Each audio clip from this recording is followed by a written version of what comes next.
నమస్తే, welcome to V digital news. నేను మీ శ్రీలత. ముందుగా హెడ్లైన్స్.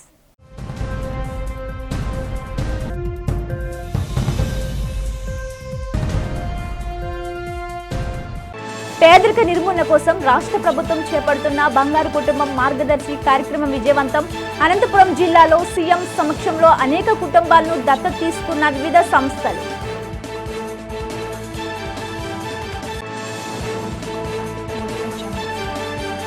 రైల్వే ట్రాక్ విస్తరణ నేపథ్యంలో రైల్వే అధికారులు జిల్లా కలెక్టర్తో 56వ వార్డు పలు ప్రాంతాల్లో పర్యటించిన ఎమ్మెల్యే గణబాబు. రైల్వే శాఖ అభివృద్ధికి స్థానిక ప్రజలు సహకరించాలని విజ్ఞప్తి.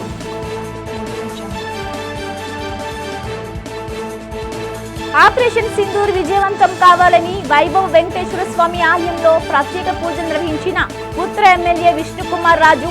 పాకిస్తాన్ కు మన సైనికులు త్వరలోనే గుండెపాఠం చెప్పడం ఖాయమని స్పష్టం. అల్లూరు జిల్లా అరకులో పర్యటించిన శాప్ చైర్మన్ రవి నాయుడు క్రీడాభివృద్ధిలో గిరిజనులకు పెద్దపీట వేసేందుకు అతిపెద్ద ట్రైబల్ స్పోర్ట్స్ స్కూల్ ఏర్పాటు చేస్తున్నట్టు వెల్లడి. ఆంధ్రప్రదేశ్ను పేదరికం లేని రాష్ట్రంగా మార్చడమే లక్ష్యమని ముఖ్యమంత్రి చంద్రబాబు అన్నారు. రాష్ట్ర వ్యాప్తంగా 20 లక్షల పేద కుటుంబాల బాధ్యత తీసుకునేలా మార్గదర్శకులను తీసుకొస్తామని ప్రకటించారు. అనంతపురం జిల్లా వజ్ర కరూరు మండలం చాయపురం వద్ద ప్రజావేదికలో ఆయన ప్రసంగించారు. ఆగస్టు 15న P4ను పూర్తి స్థాయిలో ప్రారంభిస్తామన్నారు. పేదవారిలో చాలా మంది అవకాశాలు లేకపోవడం వల్లే వెనుకబడిపోతున్నారని, అందుకే అసమానతలు తగ్గడం లేదన్నారు. సమాజంలోని 10% మంది ధనికులు, 20% మంది పేదలను దత్తత తీసుకుని వారికి అన్ని రకాలుగా తోడ్పాటు అందించాలని కోరారు. బంగారు కుటుంబం మార్గదర్శి విధానంలో ఇప్పటికే రాష్ట్రంలో 15,000 కుటుంబాలను దత్తత తీసుకున్నారని వివరించారు. ఛాయాపురం గ్రామానికి చెందిన పార్వతీ బాలు దంపతుల కుటుంబాన్ని చంద్రబాబు వేదికపైకి పిలిచి మాట్లాడించారు. పార్వతి తన కష్టాలు చెప్పుకోవడంతో సీఎం స్పందించి వారి కుటుంబానికి చేయూతనివ్వడానికి ఎవరైనా మార్గదర్శిగా ముందుకు రావాలని పిలుపునిచ్చారు.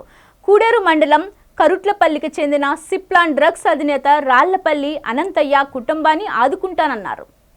నేను ఈరోజు వచ్చినప్పుడు ఒక పక్క అందరి నీవా పనుల్ని ఒకసారి సమీక్ష చేసుకున్నాను.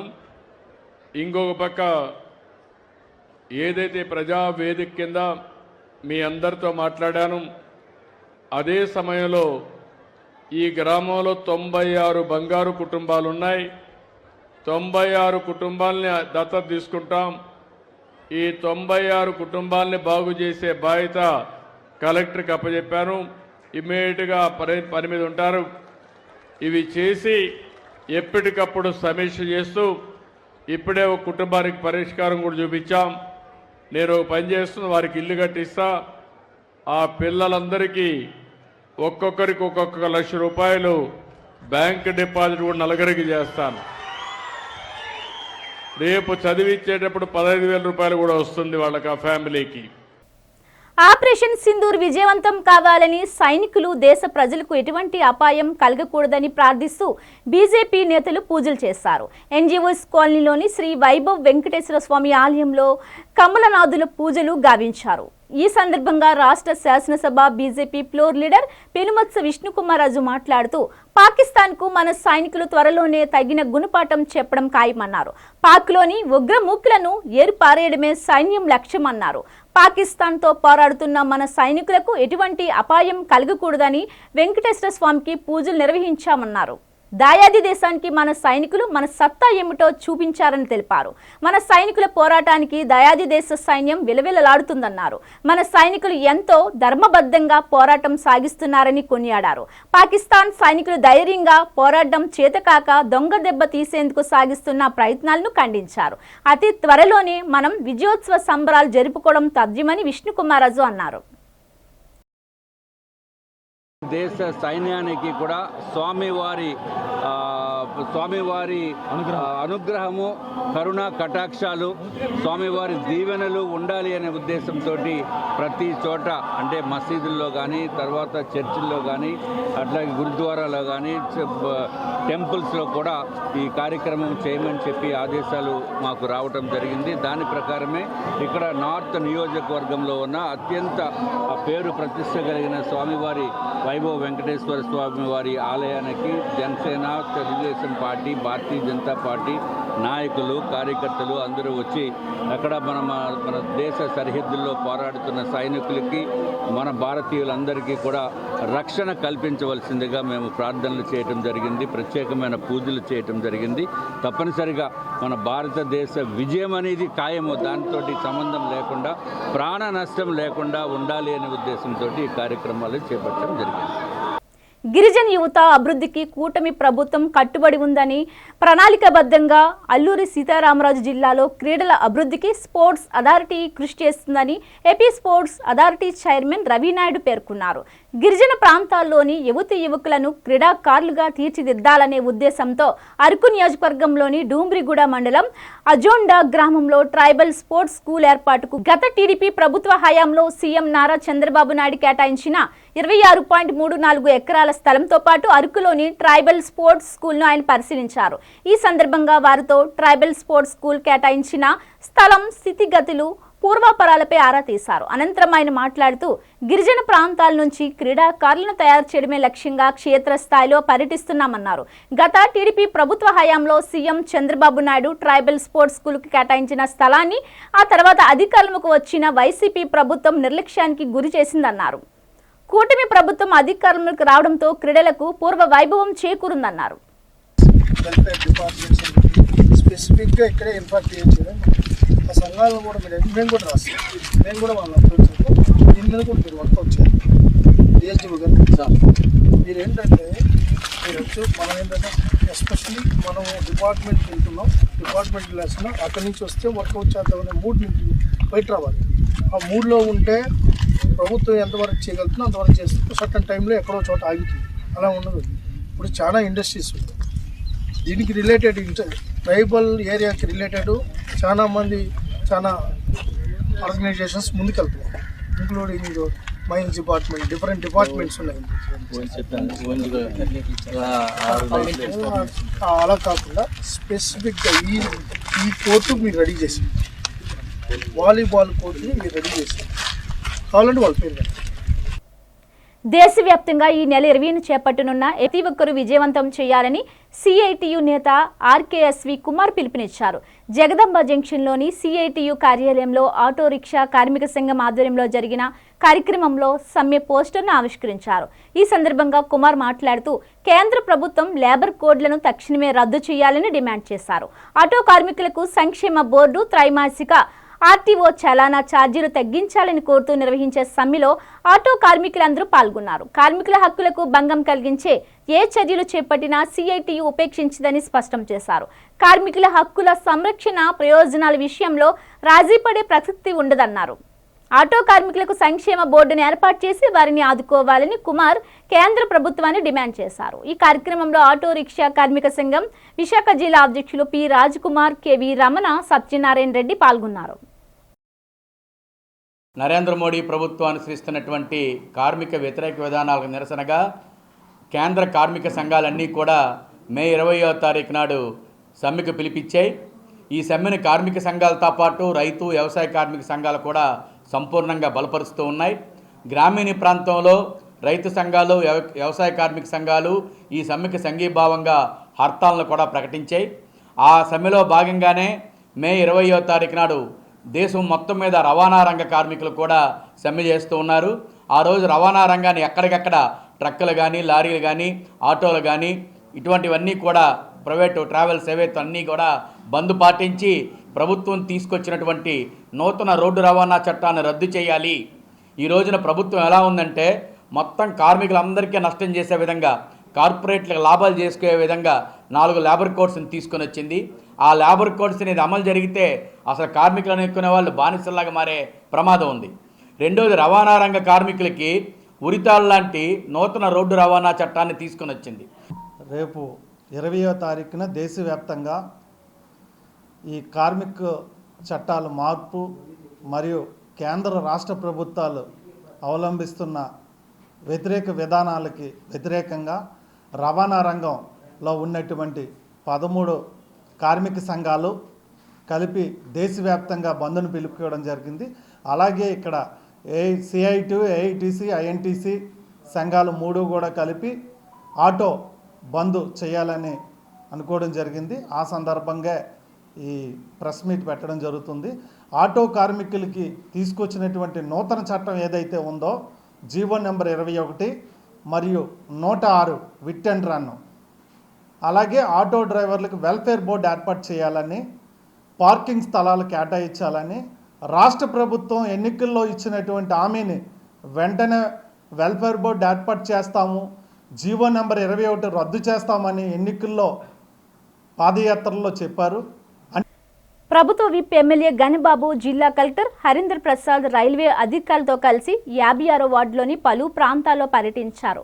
రామ్మూర్తి పంతులపేట, గవర కంచరపాలెం తదితర ప్రాంతాల్లో పర్యటించారు. విశాఖ రైల్వే స్టేషన్ నుండి కొత్తగా 2 రైల్వే లైన్లు రోడ్డు విస్తరణ ప్రతిపాదన దృష్ట్యా ఆయా ప్రాంతాల్లో పర్యటించారు.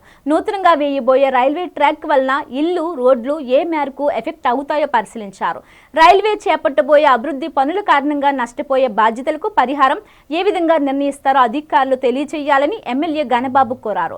ప్రజల ఆమోదంతోనే అభివృద్ధి పనులు చేపట్టడం జరుగుతుందన్నారు. బాధితులకు అన్ని విధాలుగా న్యాయం చేసిన తర్వాతే పనులు ప్రారంభిస్తారని తెలిపారు. ముట్టుపేట కంచరపాలెం గ్రామ ప్రాంతంలో ఏదైతే విశాఖపట్నం రైల్వే స్టేషన్కి సంబంధించిన కొత్త 2 రైల్వే లైన్లు కొత్తగా వేసేటువంటి ప్రతిపాదన ఉంది. ఆ ప్రతిపాదనకు సంబంధించి ఈ గ్రామాన్ని అటు హౌసింగ్ పరంగా లేకపోతే యాక్సెస్ పరంగా కూడా ఎఫెక్ట్ అవుతున్నాయి. దానికి సంబంధించి వాళ్ళు డిపిఆర్ తయారు చేసే క్రమంలో రైల్వే వారు ఉన్నారు.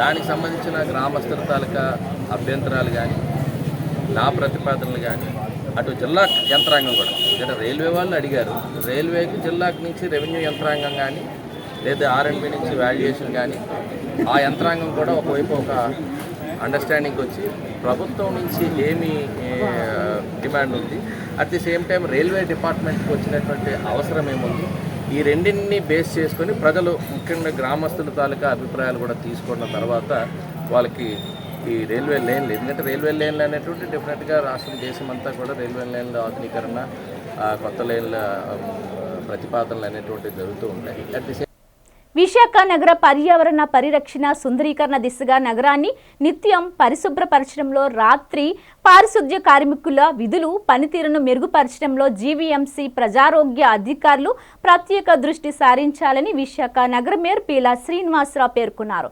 శుక్రవారం రాత్రి ఆయన నగరంలో ఆర్కే బీచ్, జగదంబ జంక్షన్ పరిసరాల్లో విధులు నిర్వహిస్తున్న రాత్రి పారిశుద్ధ్య పనుల పనితీరును పరిశీలించారు.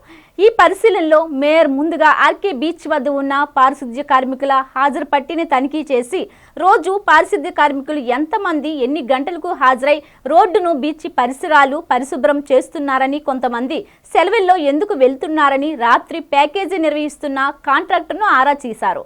పారిశుద్ధ్య కార్మికులతో మాట్లాడుతూ వారికి సరఫరా చేసిన ఊడ్చే చీపులను తనిఖీ చేసి నాణ్యత బాగోలేదని వాటిని మార్చాలని, అలాగే ఇంకా ఎంత స్టాక్ చీపుర్లు ఉన్నాయో నివేదిక సమర్పించాలన్నారు. పారిశుద్ధ్య కార్మికులకు అవసరమగు పనిముట్లు, డస్ట్బిన్లు, తోపుడు బండ్లు సమకూర్చాలని సహాయ వైద్యాధికారి డాక్టర్ కృష్ణంరాజును ఆదేశించారు.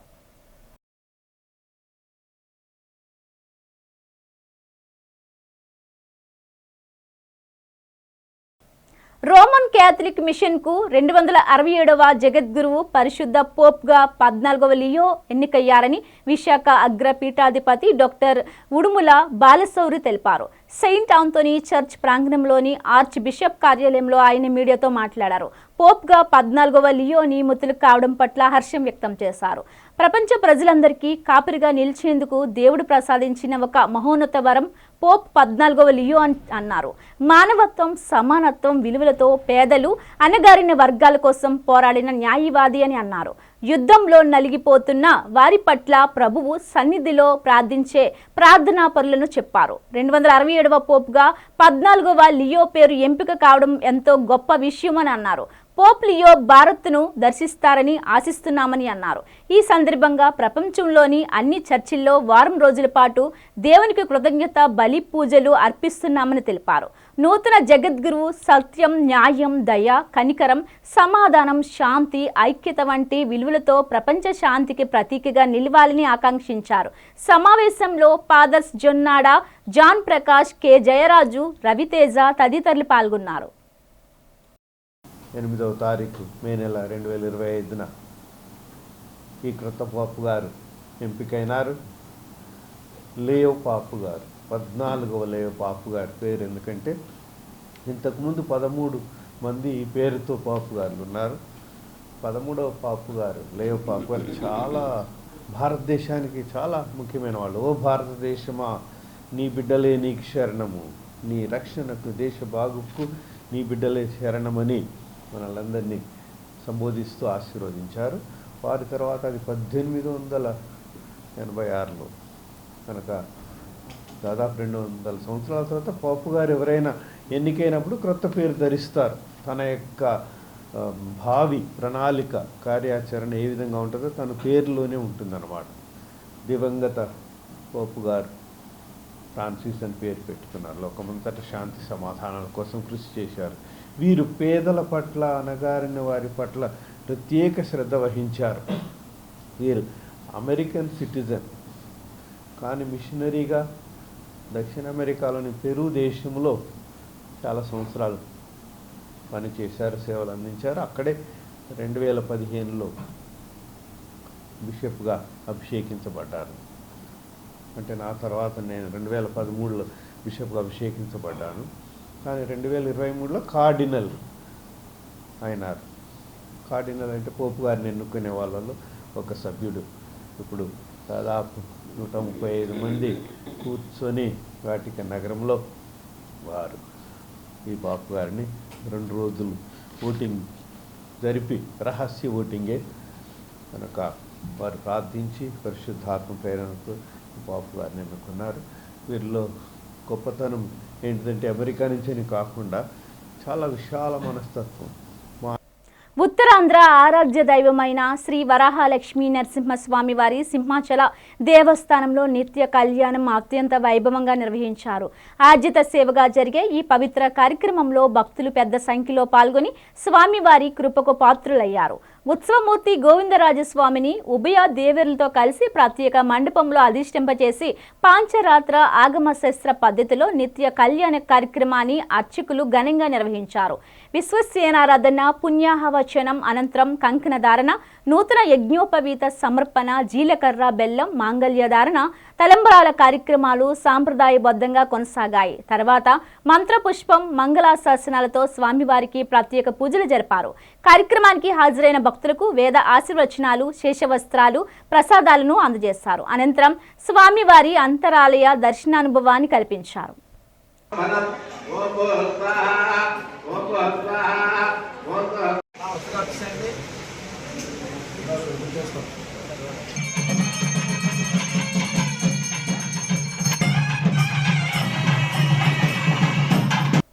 ఆల్టర్నేటివ్ థెరపీ కాస్మాటాలజీ చేరుగోరే విద్యార్థులకు Swachh institute of allied sciences అవకాశం కల్పిస్తుంది. ఈ ఏడాది నుండి కాస్మాటాలజీ అండ్ న్యూట్రిషన్లో పీజీ డిప్లొమా కోర్స్ సెంచూరియన్ యూనివర్సిటీతో కలిసి అందిస్తున్నామని ఇన్స్టిట్యూట్ మేనేజింగ్ పార్ట్నర్ డాక్టర్ హరిత తెలిపారు.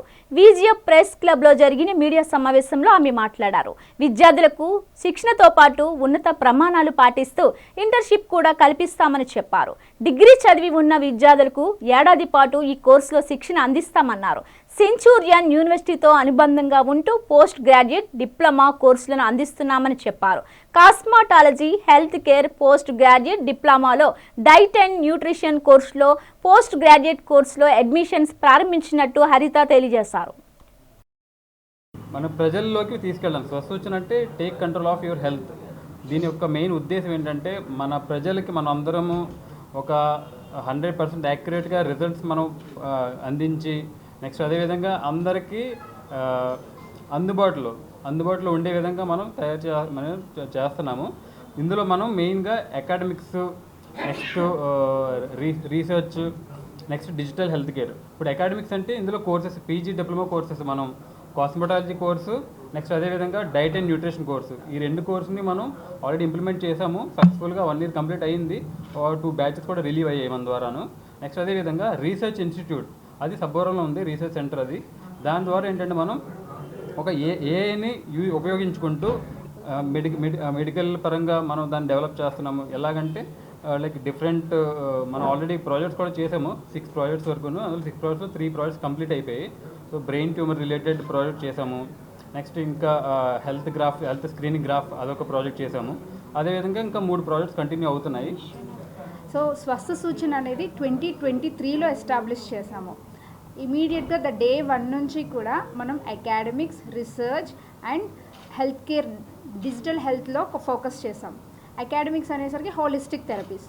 జనరల్గా ఈ రోజుల్లో ప్రజలకి అల్లోపతినే కాకుండా డిఫరెంట్ సిస్టమ్స్, హోమియోపతి కావచ్చు, ఆయుర్వేద కావచ్చు, న్యాచురోపతిలో కావచ్చు, అలా డిఫరెంట్ సిస్టమ్స్లో కూడా చాలా డిసీజెస్కి సొల్యూషన్ అనేది ఉంది అనేది కొంతవరకు అవేర్నెస్ ఉంది. దాన్ని మనం ఇంకొంచెం ఎలాబరేటెడ్గా అసలు ఎలా అయితే ట్రీట్మెంట్ అనేది పర్ఫెక్ట్గా ప్రతి ఒక్కరికి కూడా అందుతుంది అనే ఉద్దేశంతో ఒక టీమ్ ఆఫ్ మెంబర్స్ని మొత్తం అన్ని సిస్టమ్స్, ఈ స్వస్థ సూచనలో ఏంటంటే మొత్తం అన్ని సిస్టమ్స్ని ఎల్లోపతిలో ఉన్న అన్ని స్పెషలైజేషన్స్తో పాటు హోమియోపతి, ఆయుర్వేద, న్యాచురోపతి ఇలా అన్ని సిస్టమ్స్ని ఇంటిగ్రేట్ చేసి మనం ఇనిషియేట్ చేసాం. టీడీపీ రాష్ట్ర అధ్యక్షులు పల్లా శ్రీనివాసరావు అనుచర వర్గంపై తెలుగు శక్తి అధ్యక్షుడు బివి రామ్ మరోమారు ధ్వజమెత్తారు. నగరంలో జరిగిన మీడియా సమావేశంలో ఆయన మాట్లాడుతూ తనను వైసీపీ కోవర్టుగా ముద్రించే ప్రయత్నం జరుగుతుందన్నారు. ఇదంతా టీడీపీ అధ్యక్షులు పల్లా శ్రీనివాసరావు డైరెక్షన్లోనే ఆయన అనుచరులు చేస్తున్నారని ఆరోపించారు. తాను ముమ్మాటికి టీడీపీకి నమ్మిన బంటునని స్పష్టం చేశారు. తెలుగుదేశం పార్టీ కోసం తాను దేనికైనా సిద్ధమని ప్రకటించారు. టీడీపీ మహానాడు సందర్భంగా తన తండ్రి బివి రామారావు పేరిట ట్రస్టును ప్రారంభించినట్లు తెలిపారు. ఈ ట్రస్ట్ ద్వారా సమాజానికి సేవలు అందిస్తానని బివి రామ్ తెలియజేశారు. పేదలందరికీ పారదర్శకంగా కొత్తగా స్థాపించబోయే ట్రస్ట్ ద్వారా సేవలు అందిస్తామని చెప్పారు. పల్లా శ్రీనివాసు సాంప్రదాయాన్ని మట్టి కలిపి ఇవాళ ఇష్టాలకు మాఫియాగా అయిపోయాడు. మేకవని పులిలాగా మారాడు పల్లా శ్రీనివాసరావు. మరి ఇలాంటి వ్యక్తిని చర్యలు తీసుకొని చెప్పి ఆల్రెడీ ఇప్పటికే ఢిల్లీలో సిబిఐకి అప్పచెప్పాను, హోమ్ మినిస్టర్కి అప్పచెప్పాను, ఇంకా రిపోర్ట్స్ చాలా వచ్చినాయి. అలాంటి వ్యక్తిని నిజంగా చంద్రబాబు నాయుడు గారు మీరు ఎంక్వైరీ కమిషన్ వేస్తే పల్లా శ్రీనివాస్ గాజువాకు చేసిన అరాచకాలు అంతా ఇంతా కాదు, ప్రజల్ని భయభ్రాంతికి గురి చేస్తున్నారు. ఈరోజు అలాంటి వ్యక్తిని తెలుగు శక్తి గతంలోనే మేము ఎవరు తప్పు చేసి ఊరుకోలేదు. డెఫినెట్గా నేను ఒకటే డిమాండ్ చేస్తాను, చంద్రబాబు నాయుడు గారికి నేను ఒక సైనికుడి మాదిరిగా పనిచేశాను. సైనికుడు దేశం కోసం ఎలాగైతే పనిచేస్తారు, ఎండనగా వాననగా రాన అలా పార్టీ కోసం పనిచేశాను తప్ప పదవుల కోసం ఆశించలేదు. ఎవరైనా రూపాయి ఇస్తే నాకేంటి అడుగుతారు, లక్షలు ఖర్చు పెట్టిన పార్టీ కోసం ఏ పదవి ఆశించలేదు. పదవి నాకు ముఖ్యం కాదు, సమాజమే దేవాలయం, ప్రజలైన దేవులు అని చెప్పిన ఎన్టీఆర్ స్ఫూర్తితో చెప్తున్నాను. ఇక పైన ఎవరైనా సరే, సెంటర్ అయినా, స్టేట్ అయినా, పొజిషన్ అయినా, అపోజిషన్ అయినా, పొగరైనా, పొజిషన్ అయినా, వన్స్ నేను వచ్చిన తర్వాత ఆట ఆడేస్తాను. ఇది ఇప్పటికైనా సరే మైండ్ సెట్ మార్చుకోండి. వీఆర్ చారిటబుల్ ట్రస్ట్ ఫ్లోట్ చేయబోతున్నాను. డెఫినెట్గా May 28ని విశాఖపట్నంలో భారీ సభ పెట్టబోతున్నాను. ఎన్టీఆర్ జయంతి సందర్భంగా ఎన్టీఆర్ అయిన ఆదర్శం నా దైవం. అదే ఎన్టీఆర్ జయంతి విశాఖపట్నంలో May 28 సాయంకాలం నా బూతో నా భవిష్యత్తు చేయబోతున్నాను. పోర్ట్ గోల్డెన్ జూబ్లీ హాస్పిటల్ను ప్రైవేటీకరణ చేసే ప్రతిపాదనను విరమించుకోవాలని united port and dock workers union working president C H Trinatharao demand చేశారు. పోర్టు యాజమాన్యాన్ని ఈ విషయంలో నిర్లక్ష్య వైఖరి అనుసరిస్తే తీవ్ర పరిణామాలు తప్పవని హెచ్చరించారు. ఆసుపత్రిని ప్రైవేటీకరణ చేయవద్దని డిమాండ్ చేస్తూ ఆసుపత్రి ప్రాంగణంలో రీలే నిరాహార దీక్షలు కొనసాగుతున్నాయి. ఈ దీక్షలు శనివారంతో 222వ రోజుకు చేరుకున్నాయి. దీక్షా శిబిరాన్ని ఉద్దేశించి కార్మిక నేత త్రినాథరావు మాట్లాడుతూ ఉద్యోగుల కుటుంబాలకు వైద్య సేవలు అందిస్తున్న ఆసుపత్రిని పోర్టు యాజమాన్యమే నిర్వహించాలని డిమాండ్ చేశారు. పీపీపీ పద్ధతిలో గోల్డెన్ జూబ్లీ ఆసుపత్రిని అభివృద్ధి పేరిట ప్రైవేటీపరం చేస్తామన్నంపై మండిపడ్డారు. ప్రతి ఏడాది కోట్లాది రూపాయలు లాభాలు అర్పిస్తున్న యాజమాన్యం కార్మికుల సంక్షేమాన్ని విస్మరించడం పట్ల తీవ్ర నిరసన వ్యక్తం చేశారు. పోర్టు యాజమాన్యమే ఆసుపత్రిని అభివృద్ధి పరిచి ఉద్యోగులకు మరింత మెరుగైన వైద్య సేవలు అందేలా చూడాలని జగన్ డిమాండ్ చేశారు. ఈ దీక్షలో సిఐటియు నేతలు సత్యనారాయణ, ఎంవి రాఘవులు, కె రాము, ఈశ్వర్రావు, రాజగోపాల్, కె రాము, స్వాతంత్ర కుమార్, కనకారావు, రమణమూర్తి తదితరులు ప్రసంగించారు.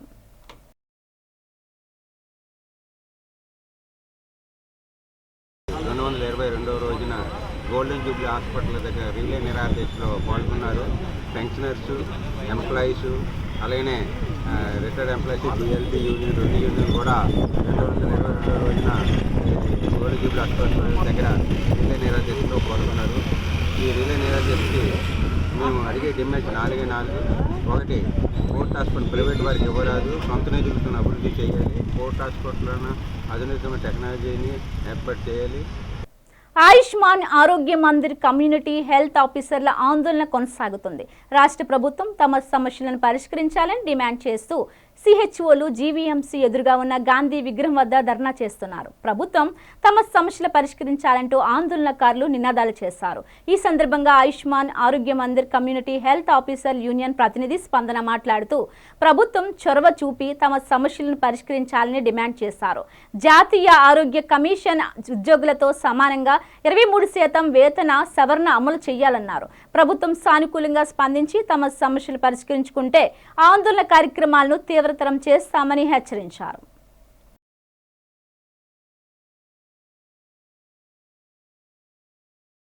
ఈరోజు మేము సమ్మె స్టార్ట్ చేసి 13వ రోజు అండి. ఈరోజు మేము మౌన దీక్ష చేస్తూ మా న్యాయం కోసం పోరాడుతున్నామండి. మెయిన్ మేము సమ్మెలోకి దిగడానికి కారణం మాకు ఎలాంటి జాబ్ సాటిస్ఫాక్షన్ లేదండి, అలాగే ఫైనాన్షియల్ సపోర్ట్ కూడా మాకు లేదండి. ఎందుకంటే ముఖ్యంగా మేము 4 డిమాండ్లే అడుగుతున్నాము, ఎక్కువగా కూడా మేమేమీ గుంతమ్మ కోరికలు కోరట్లేదండి. ఫస్ట్ థింగ్ ఏంటంటే ఆయుష్మాన్ భారత్ నిబంధనల ప్రకారం 6 సంవత్సరాలు పూర్తి చేసుకున్న సిహెచ్ఓస్ని రెగ్యులర్ చేయాలని ఒక గైడ్లైన్స్ ఉందండి.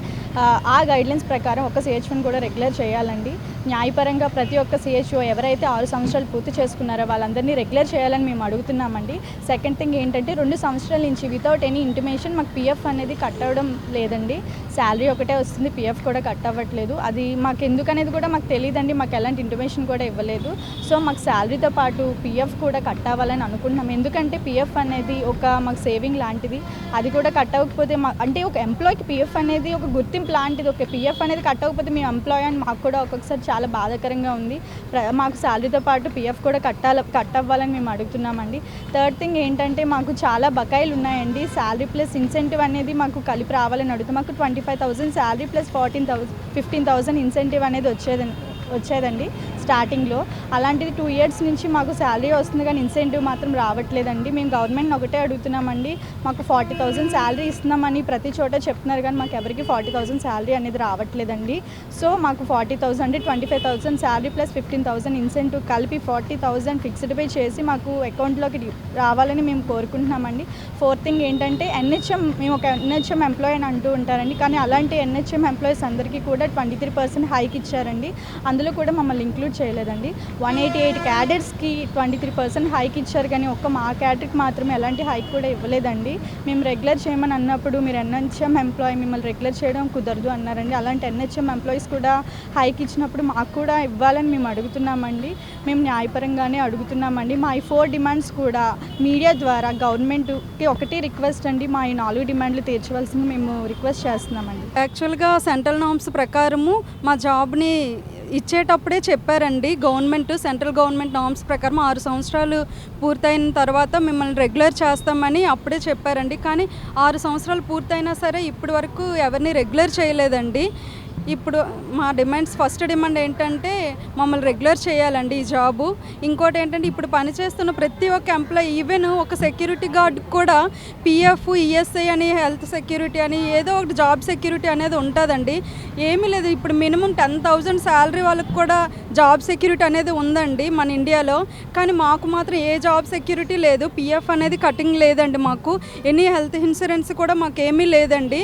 అదొకటి మా డిమాండ్లో అదొకటండి. మా పిఎఫ్ యాక్చువల్గా ముందు కట్ చేసేవారండి. 2 ఇయర్స్ నుంచి మాకు పిఎఫ్ కట్ చేయడం ఆపేశారు. పిఎఫ్ అనేది మాకు రీస్టార్ట్ చేయాలండి. ఇంకోటి ఏంటంటే మాకు శాలరీ కూడా ఫిక్స్డ్ పే అనేది లేదండి. బులెటిన్ ముగించే ముందు హెడ్లైన్స్ మరోసారి.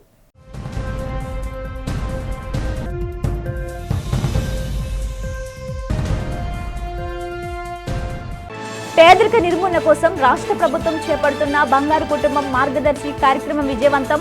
అనంతపురం జిల్లాలో సీఎం సమక్షంలో అనేక కుటుంబాలను దత్తత తీసుకున్న వివిధ సంస్థలు.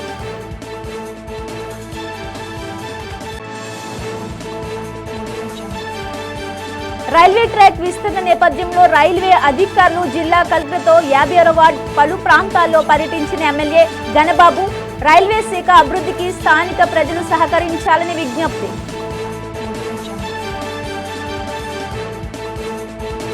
ఆపరేషన్ సింధూర్ విజయవంతం కావాలని వైభవ్ వెంకటేశ్వర స్వామి ఆలయంలో ప్రత్యేక పూజలు నిర్వహించిన ఉత్తర ఎమ్మెల్యే విష్ణుకుమార్ రాజు.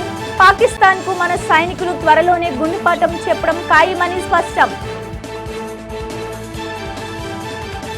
అల్లూరు జిల్లా అరకులో పర్యటించిన సేప్ చైర్మన్ రవి నాయుడు క్రీడాభివృద్ధిలో గిరిజనులకు పెద్దపీట వేసేందుకు అతిపెద్ద ట్రైబల్ స్పోర్ట్స్ స్కూల్ ఏర్పాటు చేస్తున్నట్టు వెల్లడి.